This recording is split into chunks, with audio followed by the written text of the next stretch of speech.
1,00,000 మంది శివభక్తులతో కలిసి మహారుద్రాక్ష పూజలో పాల్గొనండి. వెంటనే కాల్ చేసి మీ పేరును నమోదు చేసుకోండి. సుమన్ టీవీ ప్రేక్షకులకు నమస్కారం. నేను మీ అనలిస్టు మందడి కృష్ణారెడ్డిని మాట్లాడుతున్నాను. అమెరికాలో రోజుకి మారుతున్న వీసా నిబంధనలకి హోరెత్తిపోయే పరిస్థితి ఏర్పడింది. H-1B వీసాల సంబంధించి మొదటి రౌండ్ పూర్తయిపోయినప్పటికీ రెండో రౌండ్ ఉంటుందా, ఉంటే ఎప్పుడు ఉంటుందనేది ఒక క్వశ్చన్ మార్క్గా తయారైంది. ఇలాంటి పరిస్థితుల్లో స్టూడెంట్స్ కూడా భయం ప్రారంభమైంది. స్టూడెంట్ వీసాలని ఇప్పటిదాకా ప్రాసెసింగ్ పూర్తి చేయలేదు, సోషల్ మీడియా బెట్టింగ్ ఇవ్వడం జరిగింది, మరి విద్యార్థులను సకాలంలో పంపిస్తారా లేదా, కోర్సెస్ స్టార్ట్ అయిపోయిన తర్వాత లేట్ అవుతుందా అని అనేక రకాల భయాలతో కొట్టుమిట్టాడుతున్నటువంటి భారతీయులకి అమెరికన్ వార్త చాలా ఆనందాన్ని కలిగించే ఒక వార్త చెప్పింది. అది ఏమిటంటే, స్టూడెంట్ వీసాలని నిబంధనల ప్రకారం ప్రాసెసింగ్ అనేది స్టార్ట్ చేయబోతున్నాం. అది యాస్టిడ్గా నడుస్తుంది, దానిలో ఏమీ తేడాలు లేవు.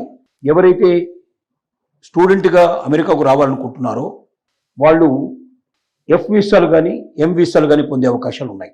F వీసాలు అనేది మామూలుగా జనరల్ కోర్సులకు వెళ్ళేటువంటి వాళ్ళకి F వీసాలు దొరుకుతాయి. టెక్నికల్ కోర్సెస్కి ఏమైనా వెళ్ళాలనుకున్న వాళ్ళకి M వీసాలు దొరుకుతాయి.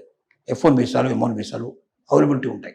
ఈ వీసా ప్రాసెస్లో ఎవరు వెళ్ళదలుచుకున్నారో వాళ్ళు 365 రోజుల ముందుగానే అప్లై చేసుకునేందుకు అవకాశం ఉంది.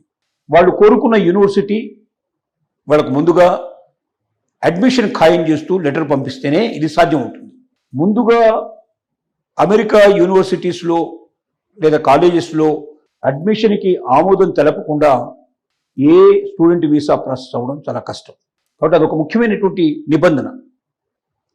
ఆ నిబంధన ప్రకారంగా స్టూడెంట్ వీసాకు అప్లై చేస్తే ప్రిస్క్రైబ్డ్ ఫీజు పే చేసి మిగిలినటువంటి సోషల్ బెట్టింగ్ ఇలాంటి నిబంధనలను కూడా ఫుల్ఫిల్ చేసినట్టయితే వాళ్ళకి ఓకే చెప్పినప్పటికీ వాళ్ళ ఎంట్రీ మాత్రం ఎప్పుడు ఇస్తారంటే, అడ్మిషన్ వాళ్ళకి అక్కడ కోచింగ్ స్టార్ట్ అయ్యేకి ఒక 30 రోజుల లోపల, మొదటి రోజు నుంచి 30 రోజుల లోపల మాత్రమే వాళ్ళని అనుమతిస్తారు అమెరికాలోకి.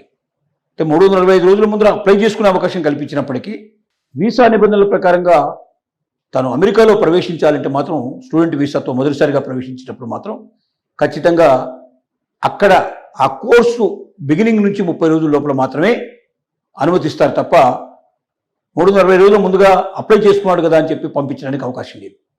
ఎందుకు 345 రోజుల ముందుగా అప్లై చేసుకునే అవకాశం కల్పిస్తున్నారంటే, ఈ సోషల్ మీడియా బెట్టింగు ఇవన్నీ కావాల్సినటువంటి మిగిలినటువంటి సర్టిఫికెట్స్ను కానీ, ఆర్థికంగా బలంగా ఉన్నట్టుగా నిరూపించుకున్నటువంటి పత్రాలు కానీ ఇవన్నీ సబ్మిట్ చేయడానికి అవకాశం టైం ఎక్కువ పడుతుంది. కాబట్టి అవన్నీ లాస్ట్ మినిట్లో చెప్పినట్టయితే అవి తీసుకురావడం ఇబ్బంది అయినట్టయితే అవతల కోర్సుకు లేట్ అవుతుంది. అందువల్ల ఆ అకాడమిక్ ఇయర్ మొత్తం కూడా నష్టమైపోతున్న ఉద్దేశంతో 345 రోజుల ముందుగానే ప్రాసెసింగ్కి అవకాశం కల్పించారు.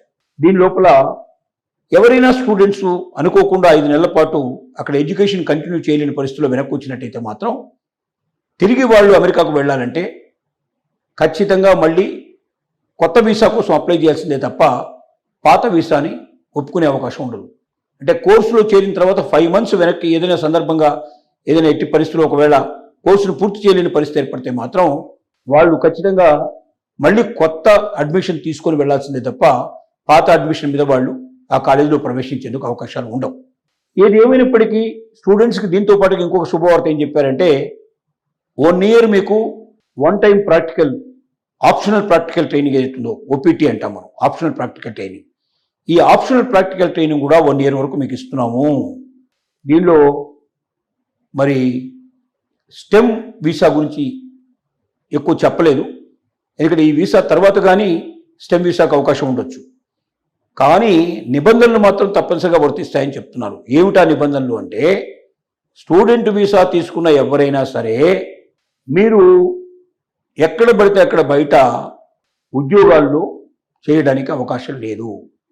పెట్రోల్ బంకుల్లో కానీ, సూపర్ బజార్లో కానీ, లేకపోతే డెలివరీ బాయ్గా కానీ, లేక ఇంకా వేరే ఫుడ్ కోర్టులు వాటిల్లో ఇట్లా పనిచేయడానికి అవకాశం లేదు అని చెప్పి చాలా క్లియర్గా తెలియజేస్తున్నారు. అంటే ఎక్సెప్ట్ యూనివర్సిటీ ప్రిమిసెస్లో మాత్రమే ఏదైనా నిబంధనలకు లోబడి ఉండేటువంటి ఉద్యోగాలు మాత్రమే చేయడానికి అవకాశం ఉంటుంది తప్ప ప్రిమిసెస్ బయటికి వెళ్ళి ఏ ఉద్యోగాలు చేయడానికి అవకాశం లేదు. ఆ నిబంధన మాత్రం ఖచ్చితంగా వర్తిస్తుందనే విషయం చాలా స్పష్టంగా తెలియజేస్తున్నారు. కాబట్టి ఇండియన్ స్టూడెంట్స్ ఎవరైనా అమెరికాకు వెళ్ళాలనుకున్న వాళ్ళు నిబంధనలు, గతంలో ఉండే నిబంధనలన్నిటికీ మేము ఒప్పుకుంటున్నాం, దాని ప్రకారం పంపిస్తున్నాం అనేటువంటి భావన కలిగేటట్టుగా వచ్చిన ఈ ప్రకటన చూసి మోసపోవద్దని మాత్రం ఖచ్చితంగా చెప్పక తప్పదు. ఎందుకంటే స్టూడెంట్ వీసా ఉన్నవారు ఎక్సెప్ట్ యూనివర్సిటీకి సంబంధించినటువంటి ఏవైనా అవకాశాలు, చిన్న చిన్న జాబ్స్ ఏమైనా అవకాశాలు ఉంటే చేసుకోవడం, లేదా ఏదైనా ఇంటెన్స్ ప్రోగ్రాంలో జాయిన్ అయ్యి దానికి సంబంధించిన కోర్సుల్లోనే ఇక్కడ జాయిన్ అయ్యి దాని నుంచి ఏదైనా అదనపు ఆదాయం వచ్చే అవకాశం ఉంటే తప్ప యూనివర్సిటీ ప్రెమిసెస్ అవతలకు వెళ్ళి తమకు ఇష్టం వచ్చినటువంటి జాబ్ చేసుకుని గతంలో లాగా స్వేచ్ఛగా ఆనందంగా స్టూడెంట్గా నేను డబ్బు సంపాదించుకుంటాను, నా ఖర్చులన్నీ ఇక్కడే నేను వెళ్ళదీసుకుంటాను, నేను నా ఫ్యామిలీ మీద ఆధారపడకుండా ఉంటాను, జాబ్ వచ్చేదాకా నేను ఇలాంటి పనులు చేసుకుంటానని మీరు అనుకుంటే మాత్రం ఖచ్చితంగా అది అగెన్స్ట్ ది రూల్స్ అవుతుంది. పట్టుబడితే వెంటనే మిమ్మల్ని శిక్షలు ఖరారవుతాయి, వీసా శాశ్వతంగా తొలగించబడుతుంది, నేరస్తుగా కూడా మీరు అక్కడ శిక్ష అనుభవించాల్సి వస్తుంది. ఆ తర్వాత వెంటనే దేశానికి వెళ్ళిపోవచ్చు తప్ప అక్కడ ఉండడానికి ఏమాత్రం కూడా అవకాశం లేదు. అంటే ఒకవైపున స్టూడెంట్ వీసాని H1B వీసాలతో సంబంధం లేకుండా, మిగతా వీసాలతో సంబంధం లేకుండా స్టూడెంట్ వీసాలని వేగతరంగా చేస్తామని చెప్తున్నారు. ఎందుకు చెప్తున్నారంటే అక్కడ యూనివర్సిటీస్ లోపల భారతదేశం వచ్చినటువంటి స్టూడెంట్స్ యొక్క సంఖ్య గణనీయంగా ఉంటుంది. ఒకవేళ ఇండియన్ స్టూడెంట్స్ లేకపోతే కొన్ని యూనివర్సిటీస్, కొన్ని కాలేజీలు మూతపడే పరిస్థితులు కూడా ఉన్నాయని చెప్పినా కూడా అతిశయోక్తి కాదేమో అనిపిస్తుంది. కాబట్టి అక్కడ ఉన్నటువంటి యూనివర్సిటీస్, కాలేజీల యొక్క ఒత్తిడి అమెరికా ప్రభుత్వం మీద విపరీతంగా ఉంది.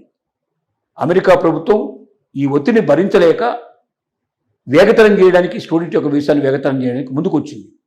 వచ్చినంత మాత్రంలో సోషల్ బెట్టింగ్ను మాత్రం వదిలిపెట్టడం లేదు. సోషల్ బెట్టింగ్ ద్వారా మీరు అమెరికాకు వ్యతిరేకంగా ఎక్కడైనా ఏదైనా మాట్లాడారా, లేదా పోస్ట్ ఏదైనా మీరు ఎవరికైనా ఫార్వర్డ్ చేశారా, లేదా దాని మీద ఏదైనా వ్యాఖ్యానం చేశారా, ఏదైనా జరిగిందా అనేది చూస్తున్నారు. అమెరికా కానీ అమెరికా మిత్ర దేశాల మీద కానీ అలాంటి పోస్టింగ్లో ఉంటే అది ఎగనెస్ట్ అవుతుంది అమెరికాకు అని చెప్పమాట ఒకటి. కానీ ఇవన్నీ కూడా బయటికి చెప్పేటువంటి కథలు మాత్రమే. అమెరికా మీ సోషల్ మీటింగ్లో వాడు వెతకబోయేది ఏమిటి అంటే మీ ఆర్థిక పరిస్థితులు, ఆర్థిక మూలాలు ఎలా ఉన్నాయి, మీరు అమెరికా మీద ఆధారపడి అమెరికాలో సంపాదించి భారతదేశానికి పంపించాలనుకుంటున్నారా, లేక అమెరికాలో మీరు భారతదేశం మీద ఆధారపడకుండా, అంటే మీ ఇంటి దగ్గర నుంచి మీరు తెచ్చుకొని అమెరికా మీద ఆధారపడకుండా మీరు బతికి మీ ఎడ్యుకేషన్ పూర్తి చేసుకొని మీరు తిరిగి మీ దేశానికి మీరు వెళ్ళిపోయగలిగే క్యాపబిలిటీలో మీరు ఉన్నారా, మీ ఆలోచనలు ఎలా ఉన్నాయి, సోషల్ బెట్టింగ్ ద్వారా మీరు ఎవరెవరితో మీరు మాట్లాడారు, మీరు ఈ విషయాల గురించి అనేక డెఫినెట్గా పంచుకొని ఉంటారు. మీ ఫ్రెండ్స్తో కానీ, మీ రిలేటివ్స్తో కానీ, మీ ఆత్మీయులతో కానీ మీరు పంచుకొని ఉంటారు.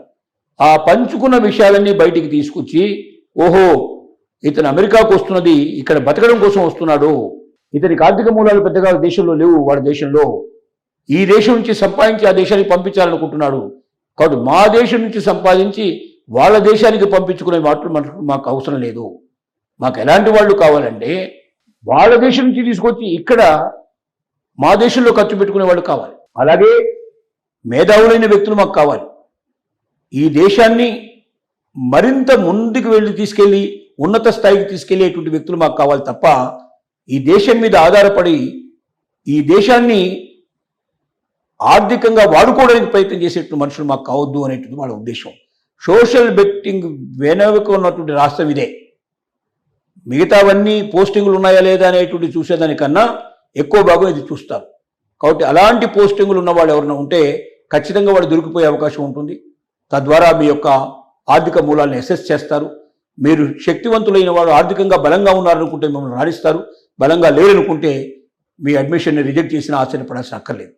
ఏది ఏమైనా ఇక భవిష్యత్తులో అమెరికన్ డ్రీమ్స్ అనేవి కలలుగానే మిగిలిపోయే అవకాశం ఉంది. వాటిని అక్కడే ఆపేసి భారతదేశాన్నే అమెరికాకు మించిన దేశంగా తయారు కావడంలో ప్రతి ఒక్కరూ తోడ్పడే ప్రయత్నం చేయడం మంచిదని ఆలోచించాల్సిన పరిస్థితులు ఏర్పడ్డాయి.